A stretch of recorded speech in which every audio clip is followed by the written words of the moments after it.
Welcome to the Connected Teamwork Podcast by Growth Leaders Network. How do we learn to truly thrive together? How do we stay connected to our authentic selves, each other, and our purpose as a team, especially when challenged? How do we unlock the deeper levels of group intelligence? Enjoy this episode of the Connected Teamwork Podcast and learn practical tools to evolve the connectedness of your team to its next level.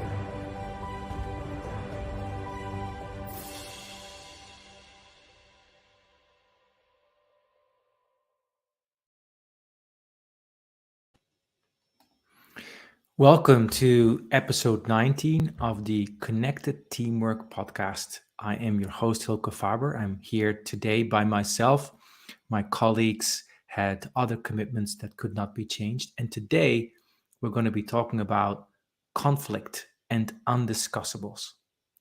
So as we go into this topic, I invite you for a moment just to check in with yourself and think about what this word conflict brings up in you.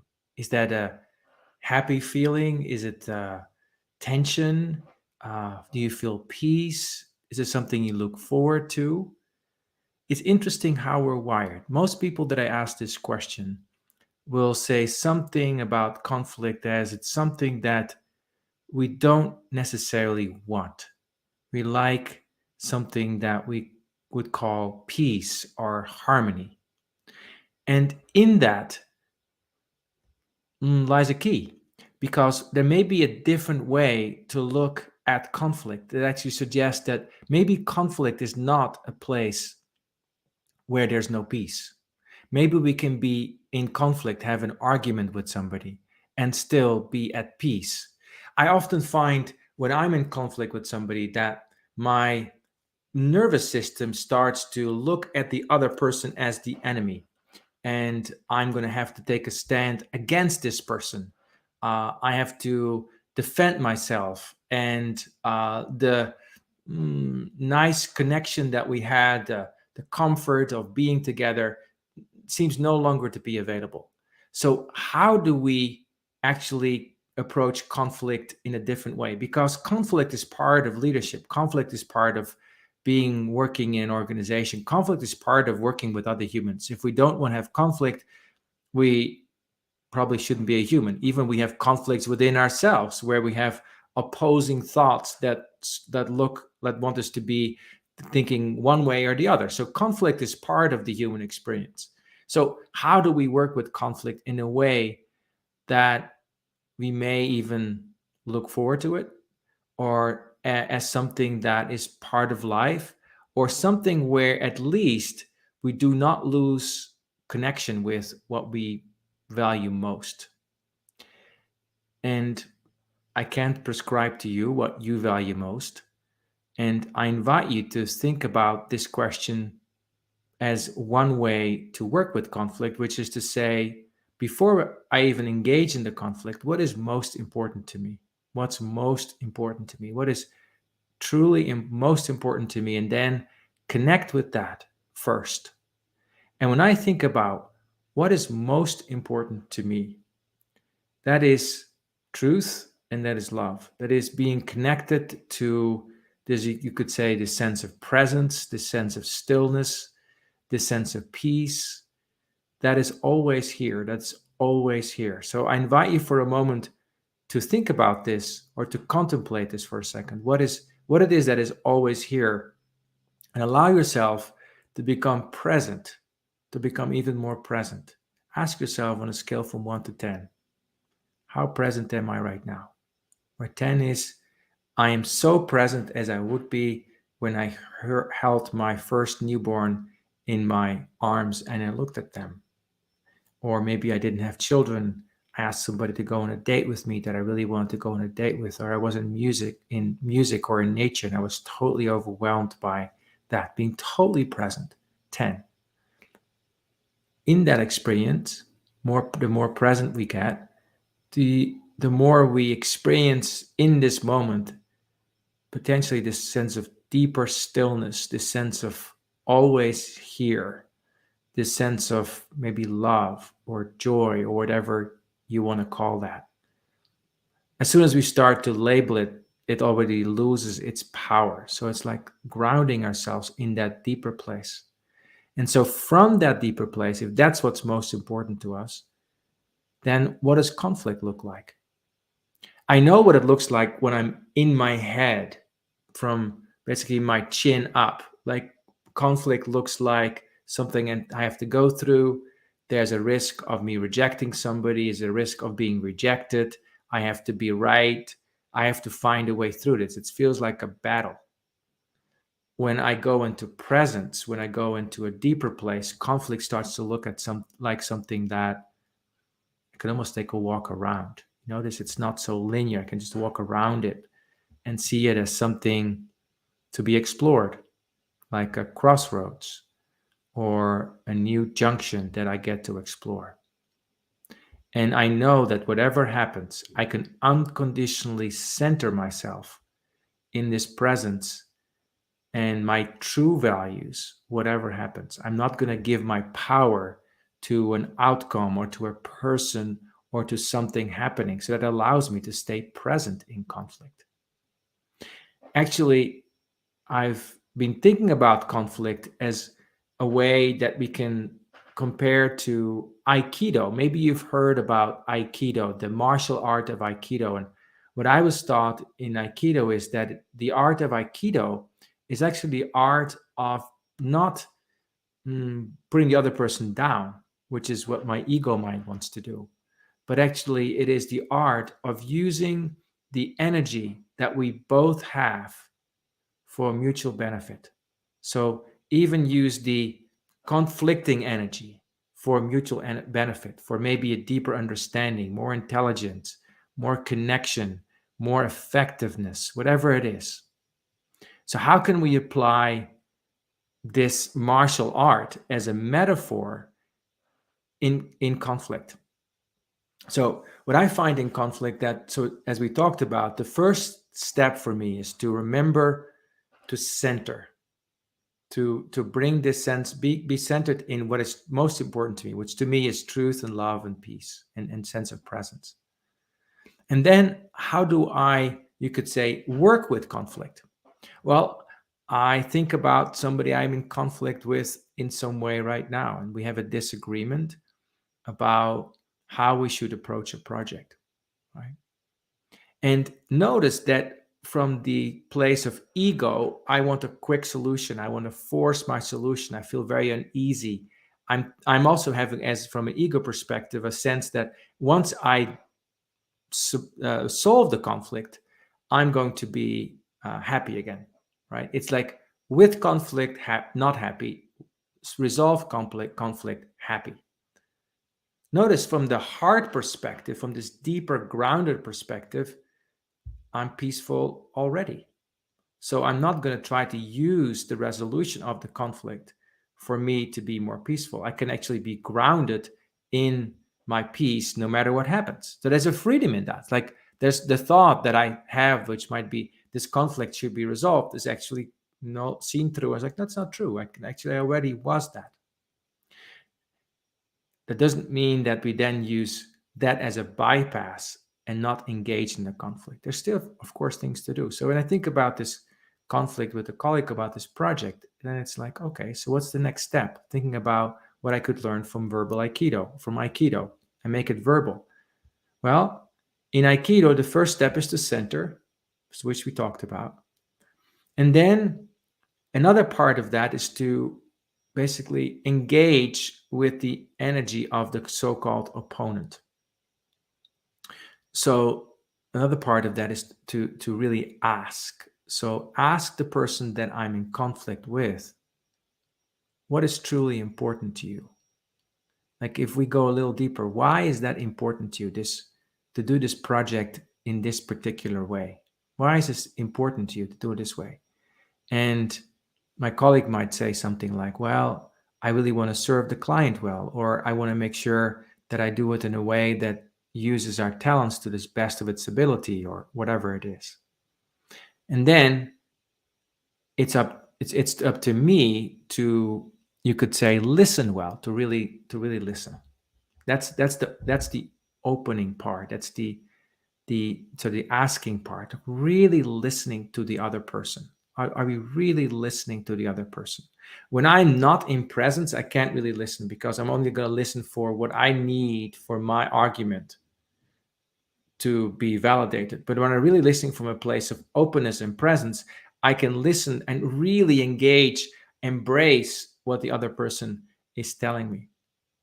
And this person might say, we should do this project using, in this case, particular hypotheses, statements, you could say, to evoke a response in the client, right?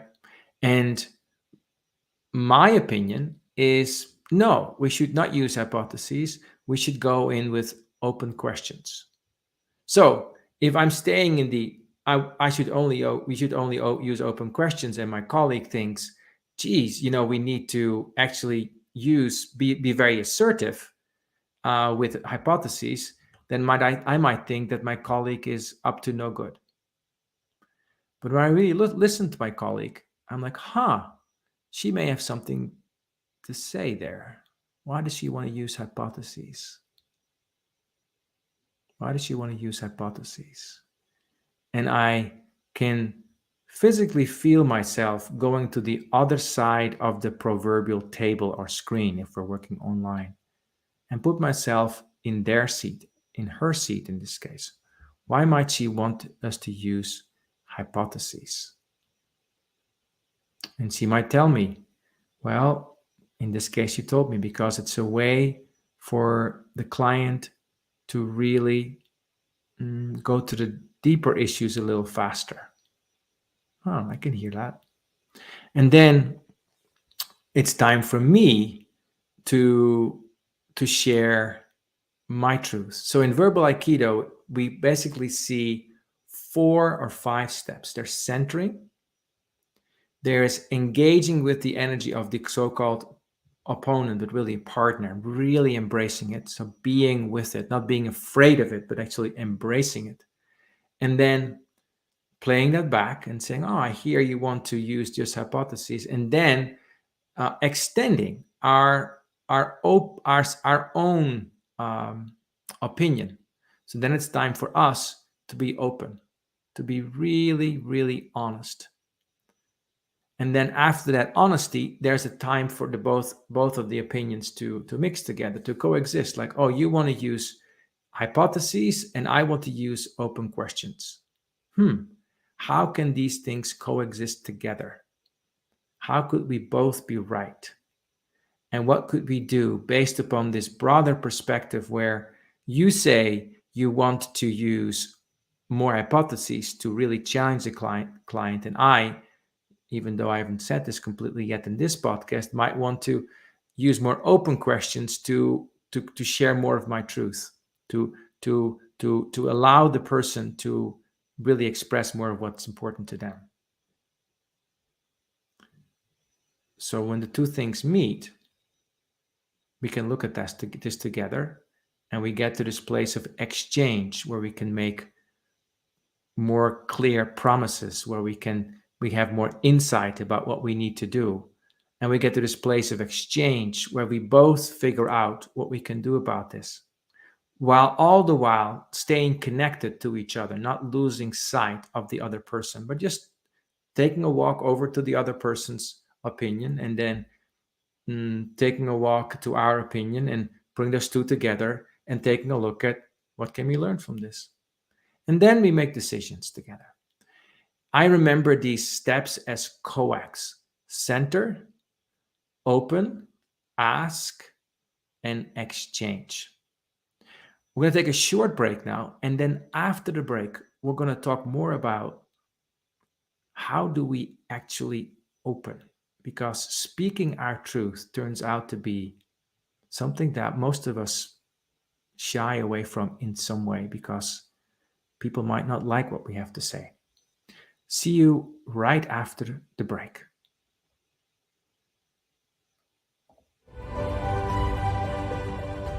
You are listening to the Connected Teamwork podcast by Growth Leaders Network. Do you want to learn more about building the next level of connectedness in your team? Please contact Growth Leaders Network on LinkedIn. And now, back to the show.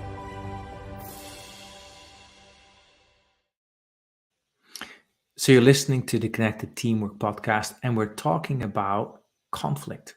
And what we said before the break is that the first thing is to center ourselves in something that's important to us that we always stay with, which for me is truth, love, sense of presence, and become unconditional in that. So we can always stay grounded in it and don't think that we need to have this conflict resolved before we can go back to it. We can always be in that. We can commit to being that unconditionally.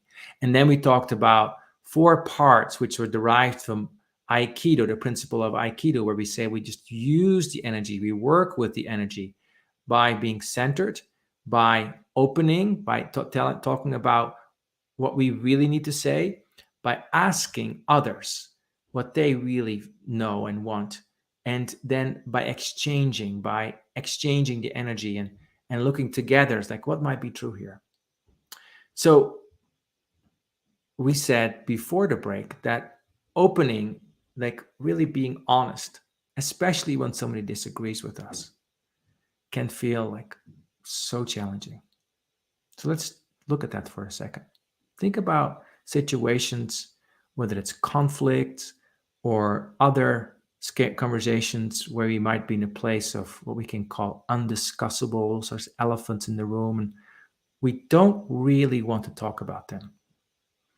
Why might that be? Why might it be that we don't want to talk about them? So looking at that, we often find there's this inner battle between I want to be honest, and at the same time, I don't want to be disrespectful. Or I'm going to want to be so respectful, so nice, you could say, that I'm not going to say what I really, really mean. You could say, when I look at myself, that I sometimes withhold my honesty because, hey, I don't know whether they're going to like it. They might reject me. They might get angry. They might think I'm stupid or foolish or an idiot or whatever it is. So how do I work with that? Well, from the ego's perspective, this is an impossible task. This honesty and respect thing, because from the ego's perspective, conflict basically is about either I'm going to be abandoned or I'm going to win the day and everybody's going to be with me. The people are going to be either with me or against me, and this is going to be this polarization that happens. Right? So I'm stuck because I can only be honest if I'm guaranteed that people are going to go with me, or I might not care about this at all and just like push everybody away. From the ego's perspective, from our separate sense of self, it's impossible. Again, when we center in something deeper, presence, you could say it's not dependent on anything, where we are motivated to really have the highest good that we can find in mind for all, where it's not about my little me. Then speaking truth becomes something that is not because it's so I feel better, so it's to further the agenda of my ego. I'm speaking truth because there's something that needs to come forth, something I need to say that I believe is going to be of benefit, of value for the whole, however confrontational or difficult it might be, what I have to say. For example, I might be in a team where I need to talk about or when I see a team dynamic that's dysfunctional. Like I might see that we have a lot of hierarchy, and we basically say whatever the boss wants to say, wants to hear, and maybe we're in that pattern. But how do I bring this up? I mean, because I don't want to offend the boss. I don't want to look like a revolutionary. But how do I do this? So then I get to a place of asking myself, how can I be truthful while staying really connected to myself, to others, and to the higher purpose. What are we here to do? So let's say we're working on a team and we see there's a hierarchical situation that's not functional, where you're basically fighting for airtime with the boss. Well, when I'm present, I can bring this up, first of all, with a lot of humility, right? I know that I'm not the owner of the truth. I just share my truth. So I may say something like, hey, I want to bring something up that's important to you, to me, that I think has an impact or may have an impact on the team. And it's not that easy for me to share, but I want to share it with you anyway. So, and as I speak, please take what you like and leave the rest. Please take what you like and leave the rest. Let it be what it is. So you provide a bit of context before. And before that, you even make sure you're staying connected. So you might just, say something about how you appreciate the team or something to humanize the situation. And then after the connection and the context, you talk about the content, what you really need to say. For example, I see that when we're in a team meeting and the boss joins, we're suddenly not talking about the things anymore that we talk about when the boss is not here. I've noticed that. And it's not that it's bad. That's one of the strategies of the ego, to make things bad. But I don't think it's very effective. And I think it keeps us from being as effective as we could be. This might feel a little bit like jumping out of an airplane for the ego because we're letting go of control. And at the same time,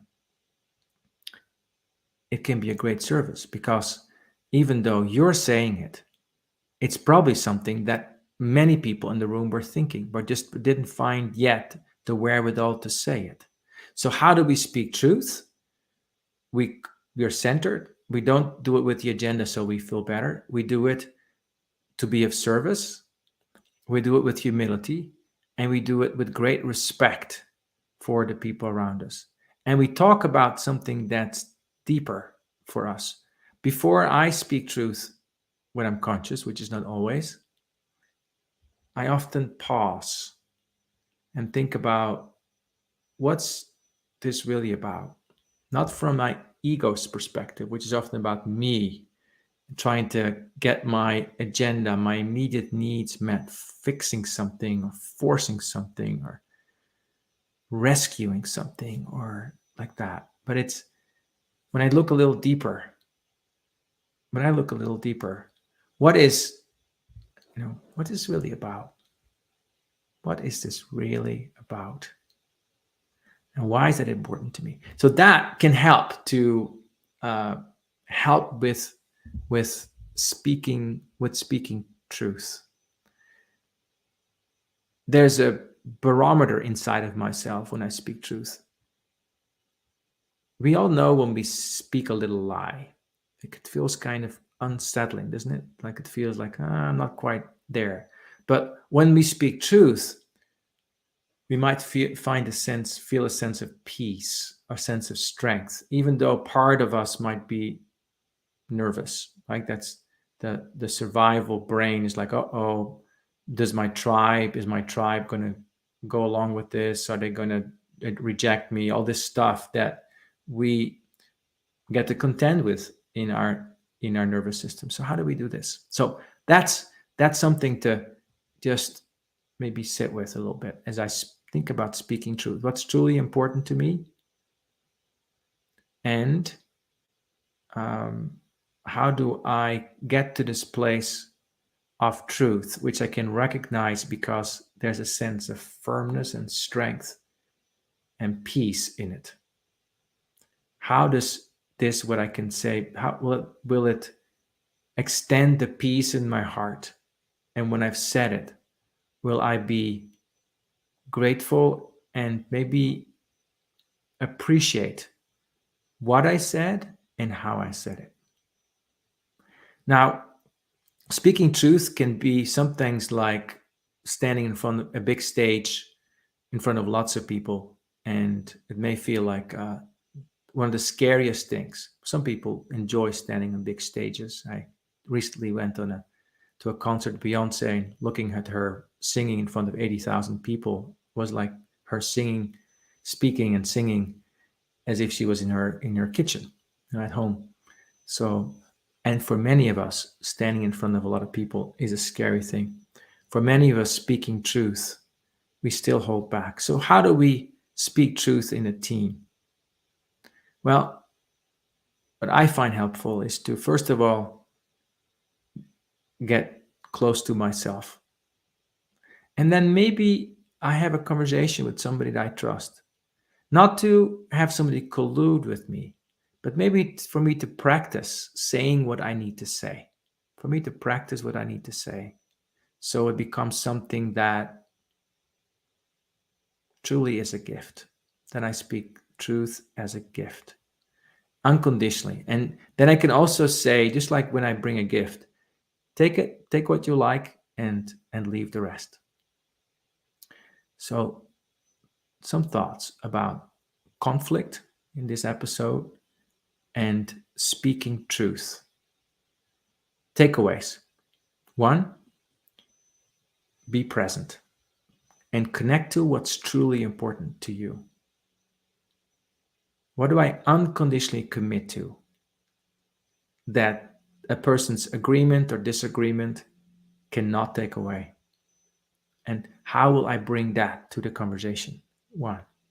2, when I listen, really put myself into the other person's shoes and immerse myself in their perspective. 3, then work with the energy. Like walk around the energy of like, oh, there's your opinion, there's my opinion. How can this work together? And 4, think about speaking truth as a gift that you offer, that we can offer with a lot of humility, a lot of care, and well considered, not something that just we blurt out, but something that comes from a deeper place. I don't know about you, but often, I look at difficult conversations as something that are difficult. My ego brain keeps me up at night. It's like, oh, what am I going to say? But then when I'm in it and I practice being my, what I truly am, my presence, care for the other, and I'm not attached to a solution, it actually even can be somewhat enjoyable because it's creative, it's generative, and we often find new ways of looking at things. One very last thing. Sometimes in conflict, especially when we're in the conversation, the picture of how both our opinions coexist doesn't emerge immediately. It's almost like our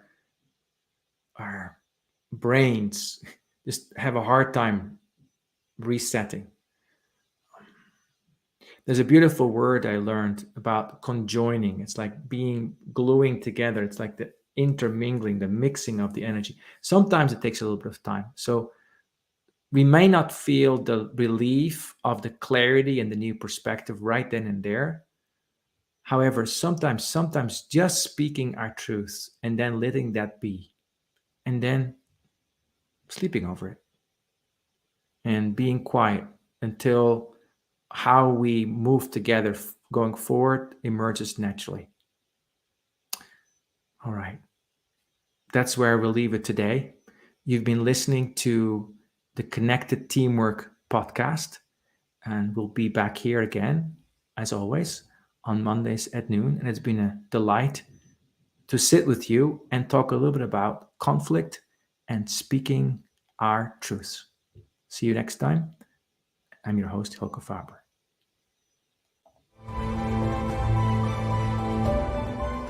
Thank you for listening to the Connected Teamwork podcast by Growth Leaders Network. Take a moment to reflect on what you learned today that can help build your team. Also, if you like, Think about one of your team members and what you appreciate about them. Let them know. Enjoy connecting more deeply to what is great about them. And see you next time at the Connected Teamwork Podcast.